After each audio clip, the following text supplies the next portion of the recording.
is up? Chris Powell from Megavisions. I'm here with Ted from DreadXP, and we just played some Dread Delusion. Holy crap, that game is really cool looking. It really harkens back to old school RPGs and stuff. I really enjoyed it. What can you tell us about it, and talk to our audience a little bit? Yeah, so Dread Delusion is an RPG in the kind of the vein of Morrowind, one of those exploration-heavy RPGs that we wanted to do as a kind of streamlined version of that classic RPG. I mean, I think that a lot of people have a lot of nostalgia for some of these older RPGs, and then you try to go back and play them, and you're like, oh wow, this inventory is like terrible, or like there's a lot of mechanics that like don't really make sense.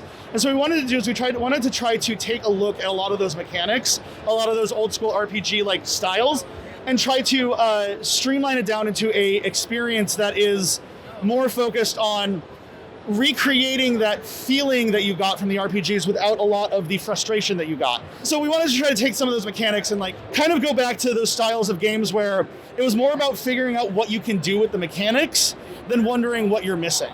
Yeah. Very cool. So there was a couple of like standard kind of archetypes of different characters and classes you could play, but there were a couple other different ones that like the noble and some of the other ones. Can you explain the different classes there? The classes that exist right now are kind of like just like ways that the demo is populating. But we're going to have like a skill point system that you can put skill points in, so you can multi-class if you want, or kind of spread it out.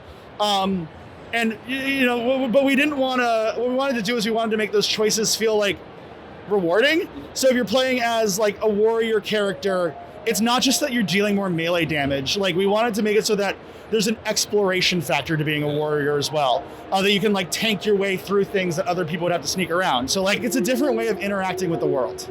Very cool.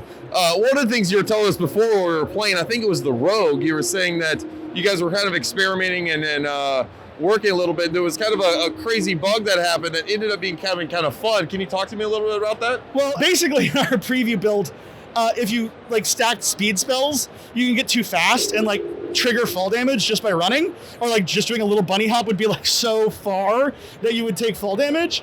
And it was like, okay, well, we don't want to make it so that healers like kill themselves every time they cast a speed spell, but we do want to make it so that like they can kind of jank themselves into these fun situations where it's like, if I do this too much, I might discover something cool, or I might accidentally kill myself.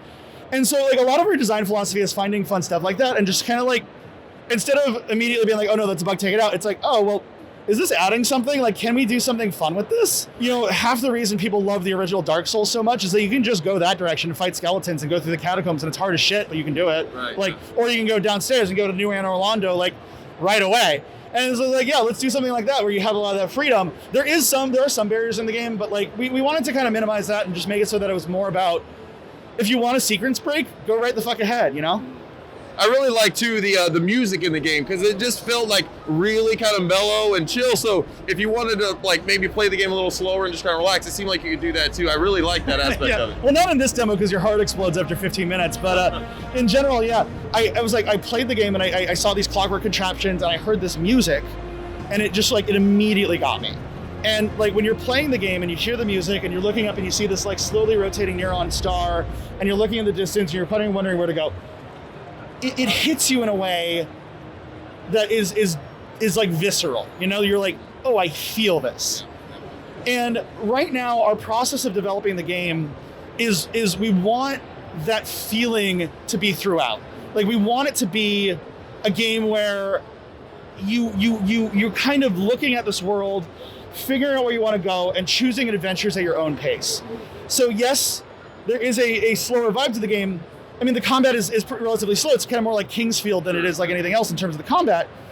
But like, we also wanted it to be like a game where, I don't want to call it like it's a chill game with chill vibes. It's not. It's like, but we wanted it to be that sense of wonder and exploration, and that sense of like adventure was baked into the core.